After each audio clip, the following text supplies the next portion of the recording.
Cassie and Diddy is in the news. And the reason why Cassie and Diddy are in the news has to deal with the fact that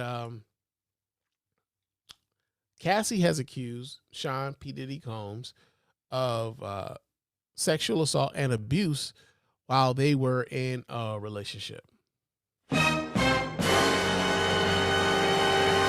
Yeah, man. So let me pull this story up. This comes out of the New York Times, and I'm gonna read a bit from this story. It says Sean Combs is accused by Cassie of rape and years of abuse in a lawsuit. It says Sean Combs, a producer and music mogul who has been one of the most famous names in hip hop for decades, was sued in federal court on Thursday by Cassie, an R&B singer once signed to his label, who accused Mr. Combs of rape and of a repeated physical abuse over about a decade. In the suit filed in the Federal District Court of Manhattan, Cassie, whose real name is Cassandra Ventura, and who had long been Mr. Combs' romantic partner, says that not long after she met him in 2005, when she was 19, he began a pattern of control and abuse that included plying her with drugs, beating her, and forcing her to have sex with a succession of male prostitutes while he filmed the encounters. In 2018, the suit says near the end of their relationship, Mr. Combs forced his way into her home and raped her. After years in silence and darkness, Ms. Ventura said in a statement, "I am finally ready to tell my story and to speak on the behalf of up on behalf of myself and for the benefit of other women who face violence and abuse in their relationships." In response, a lawyer for Mr. Combs, Ben Brofman, said Mr. Combs vehemently denied his offensive and outrageous allegations. For the past 6 months, Mr. Combs has been subjected to Ms. Ventura's persistent demand of $30 million under the threat of writing a damaging book about their relationship, which was unequivocally rejected as blatant blackmail. Despite withdrawing her initial threat, Ms. Ventura has now resorted to filing a lawsuit riddled with baseless and outrageous lies, aiming to tarnish Mr. Combs' reputation and seeking a payday. Now, that was the initial story, right?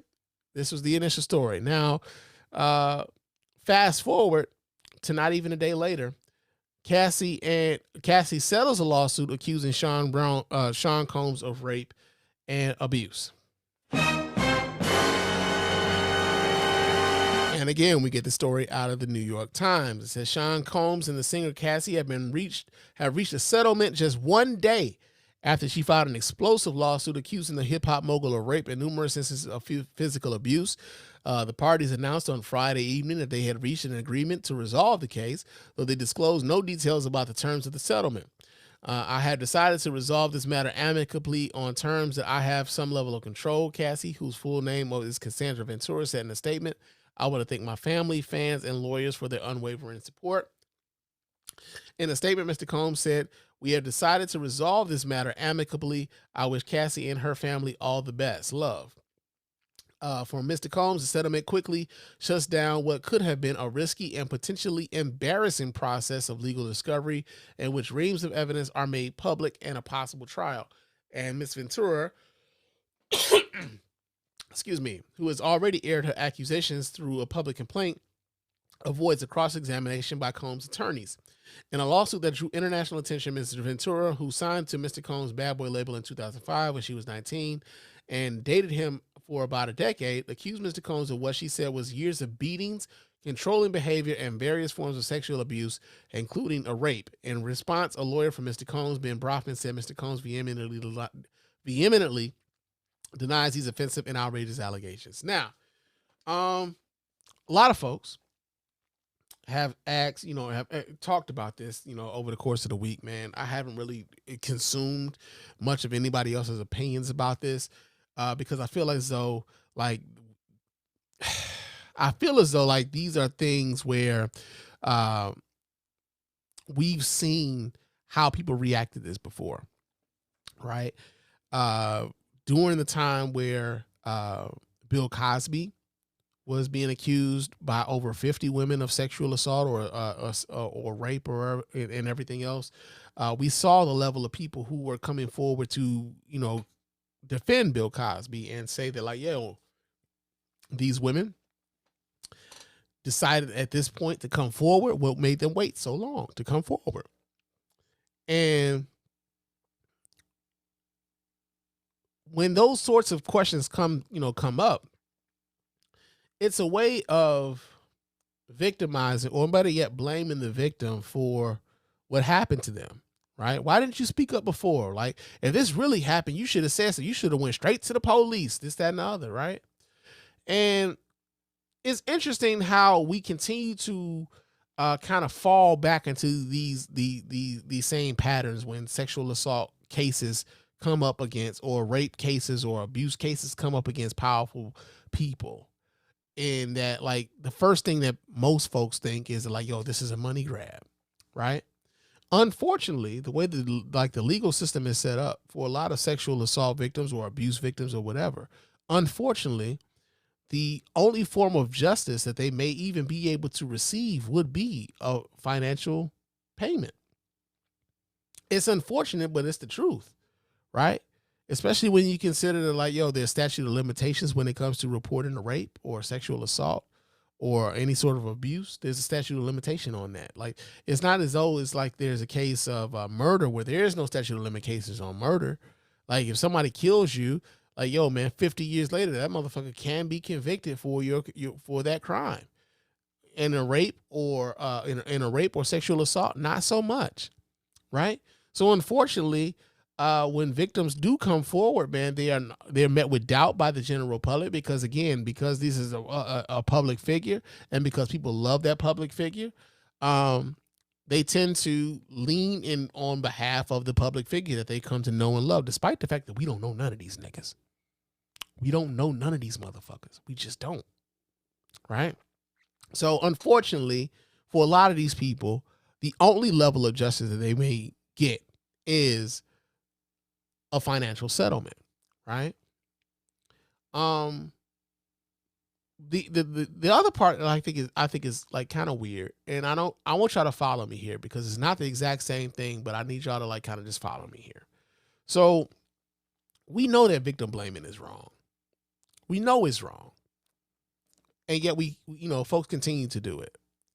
And the reason, like, one of the reasons why I know it's wrong, and like I said, I just need y'all to like just kind of follow me here. It's not that these things are not the same, but I just need y'all to follow me. We know that victim blaming is wrong, but we continue to do it. And I'll give you an example. Just a few weeks ago, we were talking about the University of Colorado football team, coached by Deion Sanders, when they were playing against they were playing against UCLA at the Rose Bowl. And while they were playing UCLA at the Rose Bowl, they were robbed of their jewelry while they were playing the game. Somebody broke into their locker room, stole their shit, stole watches, stole chains, stole, money, all this stuff, right? And when it happened to the University of Colorado, there were some people who said, they're like, that's fucked up what was happening to the University of Colorado. But then you had other people, not a whole lot, but you had other people who were saying, well, shit, that's what they get. They was out here, flashing all these Rolexes and Audemars watches and shit. They was out here. These niggas got Rolls Royces in college or whatever else. They got these diamonds or whatever. Like, so, you out here flashing what you got. You out here showing off what you got. What else you think is going to happen? People going to come for your shit, right? And most people would be like, yeah, that's stupid. Yeah, I have these things, but just because I have these things don't mean that like I'm supposed to be victimized to the point where like you just come and try to take my shit because you don't have the same things that I have, right? We know that's some bullshit. Yo, man, these niggas stole my shit. That's fucked up. And if they stole your shit, you be mad as hell. That's fucked up, right? Now, when we talked about it here on the show, I mean, I mostly was like, yo, I just needed Deion Sanders to keep that same energy that he had when he was at Jackson State, when his shit got stole, right? Keep that same energy. Don't get around the white folks and start getting humble, nigga. Like, talk that same shit you was talking when you thought it was just us. When you thought you was talking about among black folks. No, keep that same energy, nigga. Keep that same bass in your voice. That's where I came at with it. I still thought what happened to them was fucked up, right? But when a woman comes forward to say that, like, yo, this powerful person took something from me. He took something from me personally.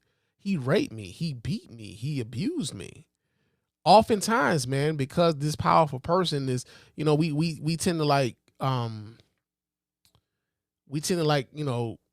circle the wagons and like give that person the benefit of the doubt when we really don't have any reason to. Because again, we don't know these niggas.